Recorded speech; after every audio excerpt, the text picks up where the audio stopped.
Assalamualaikum warahmatullahi wabarakatuh. Salam Waalaikumsalam sejahtera bagi warahmatullahi wabarakatuh. salam, Om Swastiastu, Namo Buddhaya dan salam kebajikan. Puji syukur kita panjatkan kepada Tuhan Yang Maha Esa yang telah memberikan kita kesehatan sehingga kita masih bisa melakukan Zoom pada malam hari ini. Baiklah, pada kesempatan kali ini kita akan membahas mengenai desain baterai.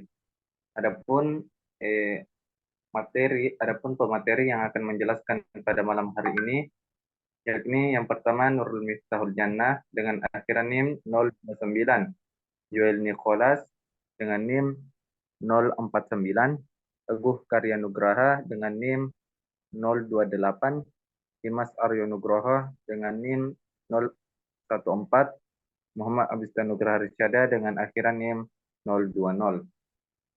Baiklah, tanpa berlama-lama lagi, saya serahkan kepada pemateri pertama untuk membahas materi pada malam hari ini. Dengan hormat dipersilahkan.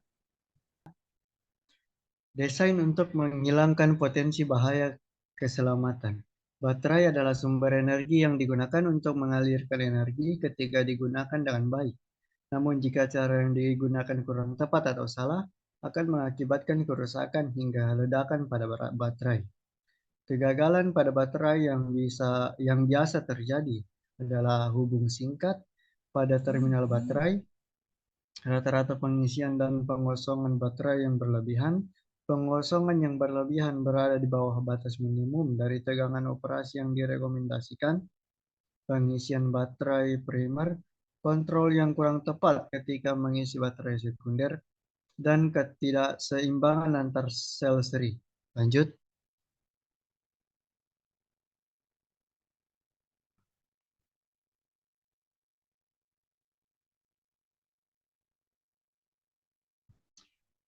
Pencegahan hubung singkat pada terminal baterai. Ketika hubung singkat terjadi melalui terminal eksternal, energi kimia akan dikonversi menjadi panas di dalam baterai. Untuk mencegah hal ini, terminal positif dan negatif baterai harus benar-benar terpisah, seperti pada gambar nomor 1. Lanjut.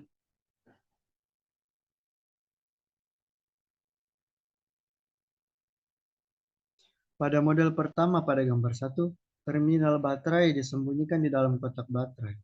Pada gambar kedua, ketika konektor digunakan, baterai harus tergabung dengan female konektor. Konektor juga harus terpolarisasi untuk mengizinkan pemasukan yang benar. Lanjut.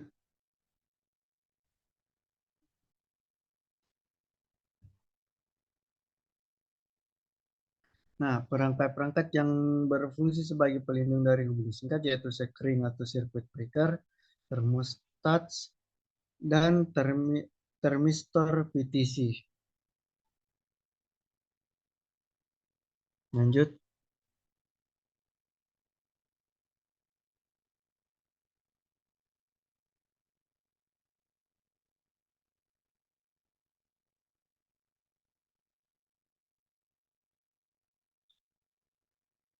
Pengisian baterai primer.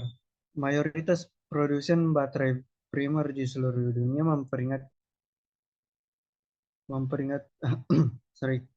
Mayoritas produsen baterai primer di seluruh dunia memperingatkan untuk tidak mengisi baterai primer. Jika baterai diisi, mungkin akan bocor atau meledak. Beberapa baterai primer dapat diisi ulang jika di bawah kondisi terkontrol. Namun, mengisi baterai primer tidak biasanya direkomendasikan karena potensi bahayanya.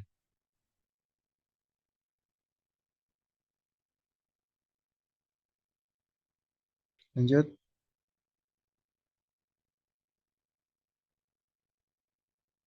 Pencegahan yang paling sederhana baterai primer dari pengisian yang berasal dari sumber energi eksternal adalah menggabungkan blocking dioda dalam paket baterai.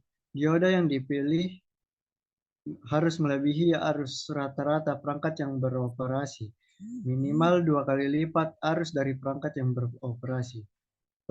Penurunan tegangan maju dari dioda harus serendah mungkin.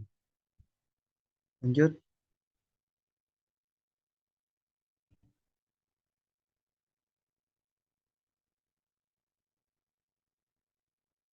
Ketika beberapa rangkaian seri diparalelkan di dalam paket baterai, pengisian mungkin terjadi ketika terdapat sel yang cacat atau berkapasitas rendah pada salah satu rangkaian.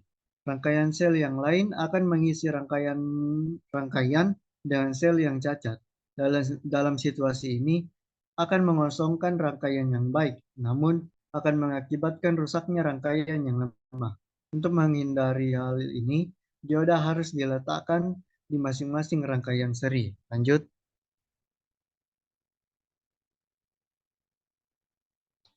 Nah, karakteristik dioda yang dipakai. Tegangan maju harus turun serendah mungkin. Puncak tegangan balik harus bernilai dua kali tegangan dari salah satu rangkaian seri. Nilai arus maju dioda harus seminimum I minimum sama dengan I dari perangkat yang beroperasi dibagi dengan jumlah rangkaian seri dikali 2. Demikian materi saya. Penjelasan selanjutnya akan dilanjutkan oleh pemateri lain. Ya, baik. Sekarang kita masuk ke 5.3 yaitu perlindungan baterai ketika menggunakan baterai diskrit. Nah, di 5.3 ini kita dapat desain untuk mencegah penyisipan baterai yang tidak tepat. Nah, pada saat mendesain produk yang menggunakan baterai sel tunggal, perhatian khusus harus diberikan pada tata letak kompartemen baterai. Jika ketentuan tidak dibuat untuk memastikan penempatan baterai yang tepat baterai, situasi dapat terjadi di mana beberapa baterai yang tidak dimasukkan dengan benar dapat terpapar dengan daya yang sedang diisi. Hal ini dapat menyebabkan kebocoran, keluarnya gas, pecah, atau bahkan ledakan. Next. Nah, pada gambar 5.7 dan pada gambar 5.7 kita bisa lihat yaitu bahwa di sini gambarnya itu mengilustrasikan konsep tempat baterai sederhana untuk baterai silinder dan baterai kancing yang akan mencegah baterai dimasukkan secara tidak benar. Yang gambar 5.8 itu menunjukkan beberapa pilihan desain lain untuk mencegah pemasangan yang tidak benar. Next.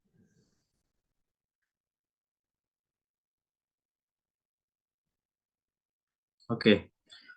Dua sirkuit baterai yang umum digunakan yang berpotensi berbahaya tanpa orientasi baterai yang tepat adalah yang pertama, seri atau paralel, yaitu di mana dengan satu baterai terbalik.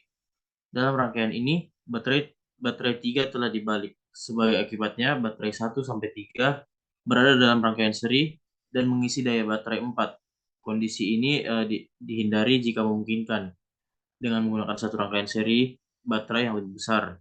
Yang kedua itu tumpukan seri multisel dengan satu baterai yang posisinya terbalik. Baterai keempat dibalik dan akan diisi ketika sirkuit ditutup untuk mengoperasikan perangkat. Tergantung dengan besar arusnya, baterai dapat meledak atau pecah. Dengan besar arus tergantung pada beban perangkat, tegangan baterai, kondisi baterai terbalik, dan lainnya seperti kondisi pengosongan. Bisa kita lihat di gambar 5.9 dan 5.10, di mana ketika baterai tersebut dalam posisi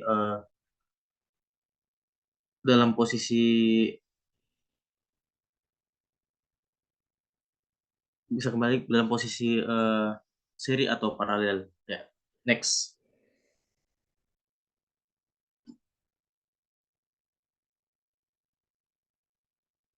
Oke, next. Ya. Untuk meminimalkan kemungkinan baterai terbalik secara fisik, orientasi baterai yang tepat harus ditandai dengan jelas pada perangkat dengan instruksi yang sederhana dan jelas. Kompartemen baterai yang buta di mana masing-masing baterai tidak terlihat harus dihindari. Praktik terbaiknya adalah menggunakan tempat baterai berorientasi atau tempat baterai terpolarisasi seperti yang telah dibahas materi sebelumnya. Pendekatan yang disarankan yaitu mendesain rongga sel untuk sel tunggal sehingga tidak ada untayan sel yang dapat memungkinkan penyisipan pembalikan yang salah satu dari satu sel. Hal ini memang menambah biaya pada perangkat dengan memerlukan kontak tambahan, tetapi memastikan bahwa rangkaian diselesaikan dengan benar berdasarkan fisiknya. Terus koneksi sel dengan sirkuit perangkat. Desain seperti ini sangat disarankan ketika sebuah perangkat dapat menerima sel primer dan sel yang dapat diisi ulang dengan ukuran tertentu seperti ukuran A2 atau A3 yang umumnya tersedia dalam alkalin primer, nikel isi ulang, atau lithium primer. Next.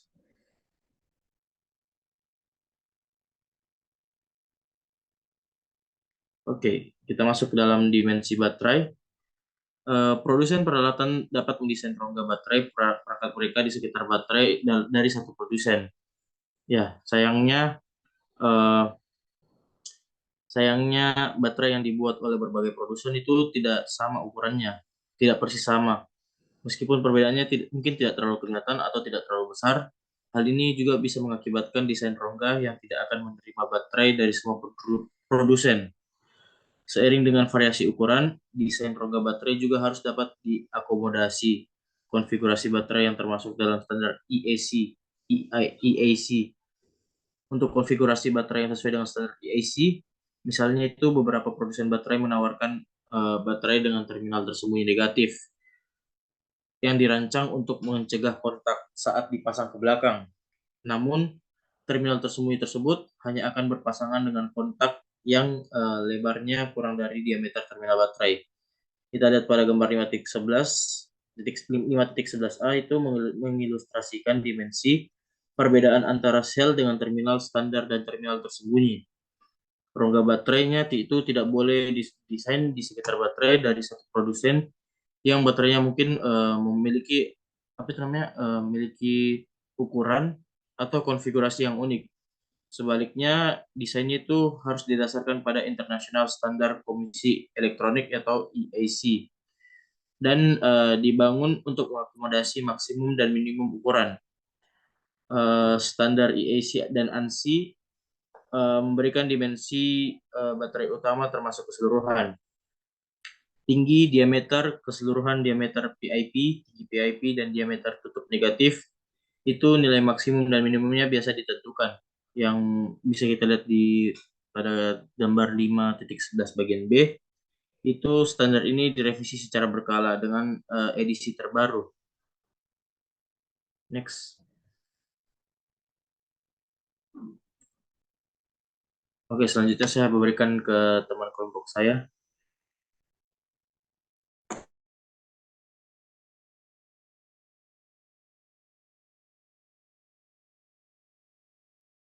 Baik, selanjutnya yakni konstruksi baterai.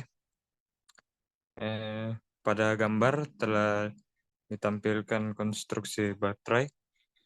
Yang pertama itu ada kotak baterai berfungsi sebagai penampung dan pelindung bagi semua komponen baterai yang ada di dalamnya seperti sel, penghubung sel, pemisah sel, plat baterai, dan lain-lain. Selain itu juga, kotak baterai berfungsi sebagai ruang endapan-endapan baterai pada bagian bawah. Bahan kotak baterai ini biasanya transparan untuk mempermudah pemeriksaan jumlah atau tinggi elektrolit baterai. Yang kedua, tutup baterai. Sesuai dengan namanya, bagian ini berfungsi sebagai tutup bagian atas baterai. Tempat dudukan terminal-terminal baterai, lubang ventilasi,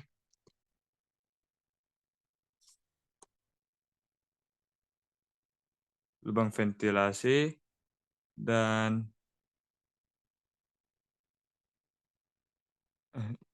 3, plat baterai.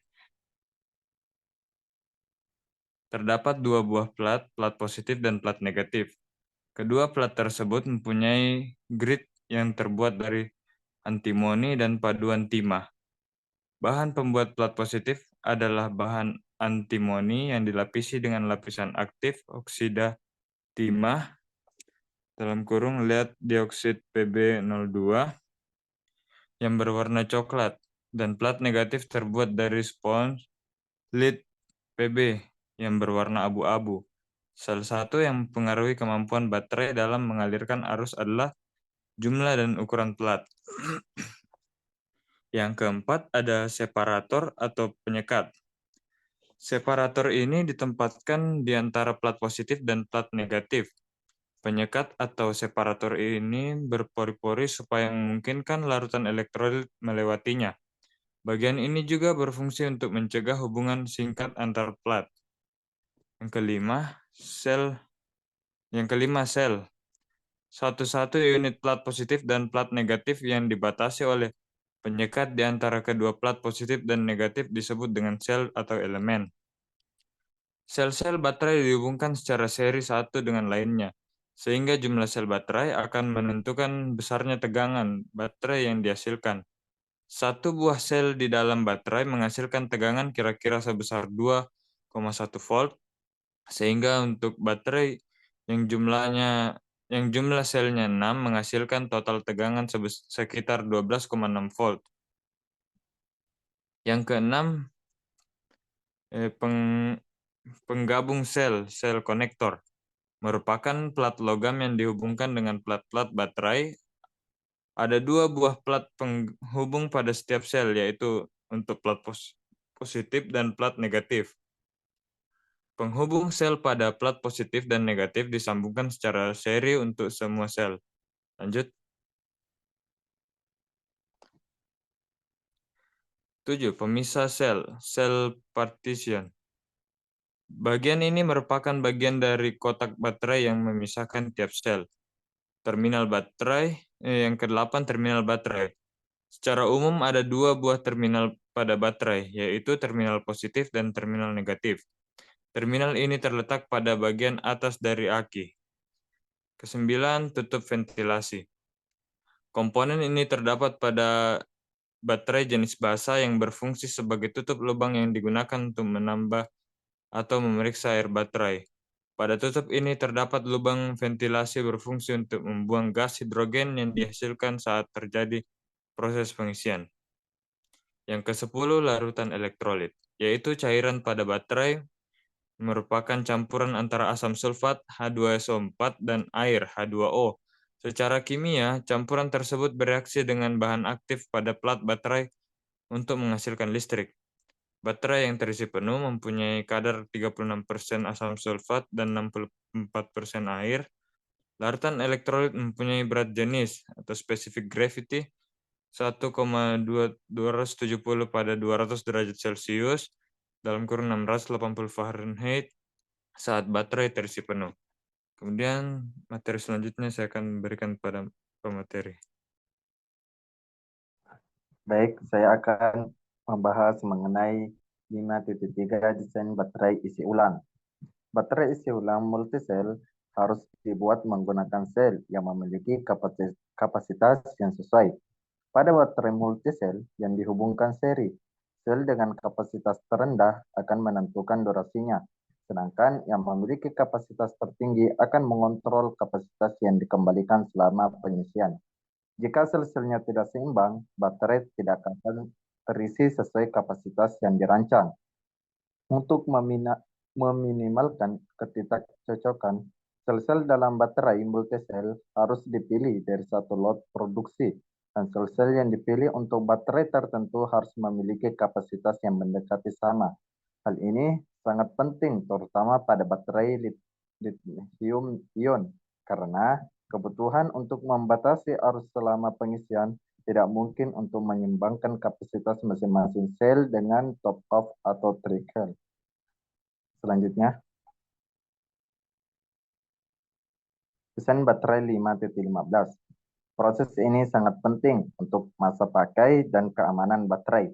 Pertimbangan utama yang harus ditangani meliputi: yang pertama, pengendalian tegangan dan arus untuk mencegah pengisian berlebih atau over voltage, dan pelepasan muatan berlebih atau under voltage. Kontrol ini dapat ditempatkan di paket baterai untuk redundansi atau menjadi bagian dari desain sistem perangkat termasuk pengisian daya. Yang kedua, pengibaran dan respons suhu untuk menjaga suhu baterai dalam kisaran yang ditentukan oleh produsen baterai. Selanjutnya, 5.5.1 Kontrol pengisian daya. Kontrol tegangan dan arus selama pengisian daya untuk sebagian besar baterai kimia non-lithium yang dapat diisi ulang. Terus terkandung dalam pengisi daya. Baterai nikel, kalsium, dan nikel metal hidrida dapat diisi dayanya pada rentang arus masukan yang cukup luas, berkisar dari kurang dari 0,05 Celsius hingga lebih besar dari 1,0 Celsius. Perangkat termal yang dapat digunakan antara lain sebagai berikut. Yang pertama, termisor. Perangkat ini merupakan resistor terkalibrasi yang nilainya berbanding terbalik dengan suhu. Ini resistensi nominal adalah nilainya pada suhu 25 derajat Celcius. Nilai nominalnya berada dalam kisaran ohm dan dengan 10K yang paling umum. Yang kedua, termostat atau pemutusan suhu atau TCO. Ini merangkap beroperasi pada suhu tetap dan digunakan untuk memutus pengisian atau pengosongan ketika suhu baterai internal yang telah ditentukan sebelumnya tercapai. Yang ketiga, sekering termal. Perangkat ini dihubungkan secara seri dengan tumpukan sel dan akan membuka sirkuit ketika suhu yang telah ditentukan tercapai. Yang keempat, koefisien suhu positif atau PTC. Perangkat ini adalah perangkat yang dapat disetel ulang, terhubung secara seri dengan sel-sel yang resistensinya meningkat dengan cepat ketika suhu yang telah ditetapkan sebelumnya tercapai, sehingga mengurangi ras dalam baterai. Selanjutnya. Nah, 5.16 prinsip operasi. Tegangan sel adalah mekanisme kontrol terbaik untuk bahan kimia lithium yang dapat diisi ulang. Nah, kita bisa lihat pada gambar 5.16. Sini menjelaskan bahwa menunjukkan skema rangkaian baterai kimia nikel yang menunjukkan lokasi kelistrikan perangkat pelindung. Lokasi perangkat termal dalam unit baterai sangat penting untuk memastikan perangkat tersebut merespon dengan baik, karena suhu mungkin tidak seragam di seluruh unit baterai. Contoh lokasi yang direkomendasikan dalam paket baterai ditunjukkan pada 5.17. Nah, pada gambar 5.17, pengaturan dimungkinkan tergantung desain dan aplikasi baterai tertentu, rincian prosedur khusus untuk pengisian daya, pengendalian pengisian daya tercakup dalam berbagai bab tentang baterai isi ulang. Nah, selanjutnya.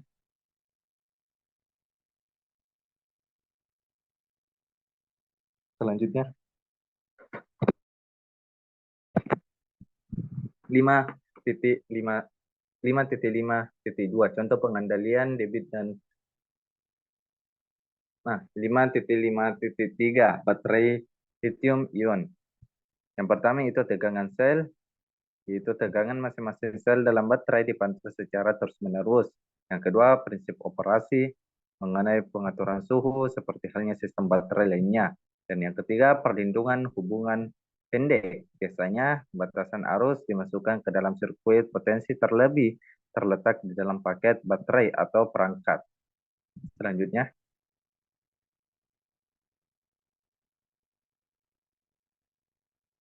Baik, materi selanjutnya saya serahkan kepada pemateri untuk menjelaskan dengan ini dipersilakan. Baik, kita lanjut di materi 5.6 yaitu referensi sistem pengendalian dan manajemen energi elektronik.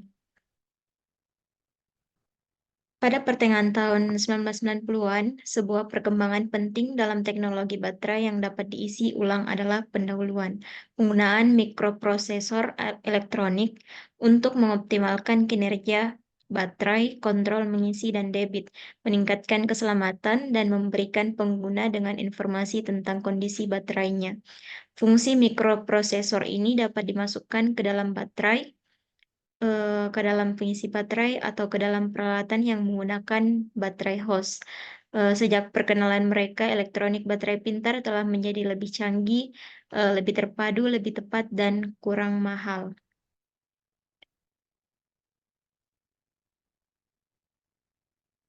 Oke.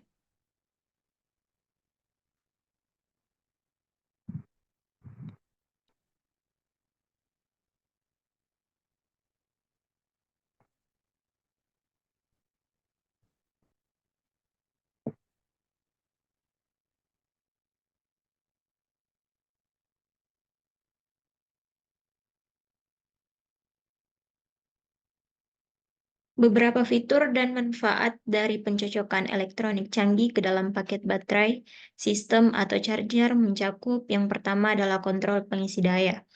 Baterai elektronik dapat memonitor baterai selama mengisi dan membantu mengendalikan tingkat pengisian dan pembuang biaya seperti waktu, Fmax, delta V, delta temp, dan delta temp.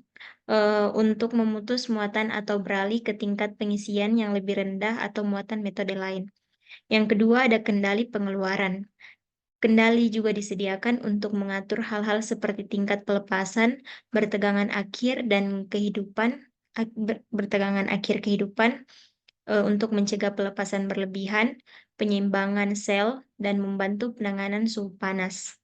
Setiap sel serta seluruh paket baterai dapat dimonitor untuk tegangan atau suhu selama debit dan tindakan langsung yang diambil untuk mengubah arus debit atau menginformasikan alat yang ditunjuk untuk menghentikan atau memperlambat pelepasan.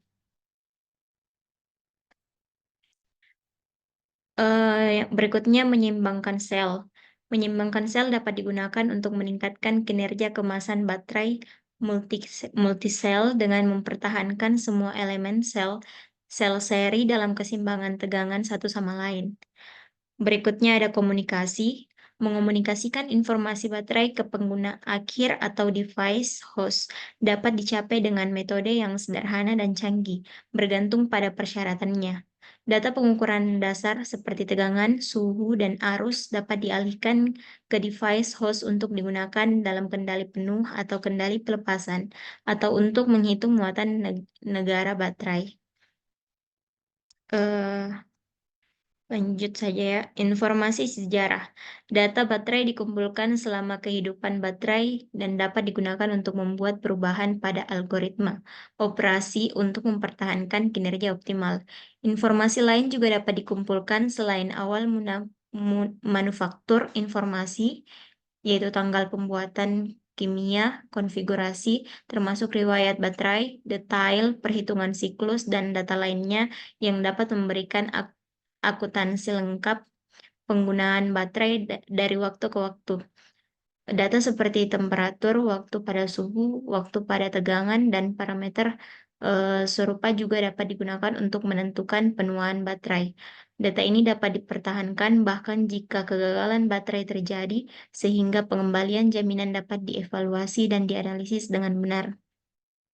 Selanjutnya ada pengaturan. Kemajuan yang berkelanjutan dari teknologi elektronik memungkinkan pemantauan elektronik untuk disesuaikan dengan susunan kimia baterai, serta kebutuhan-kebutuhan spesifik dari produsen sel dan host perangkat akhir.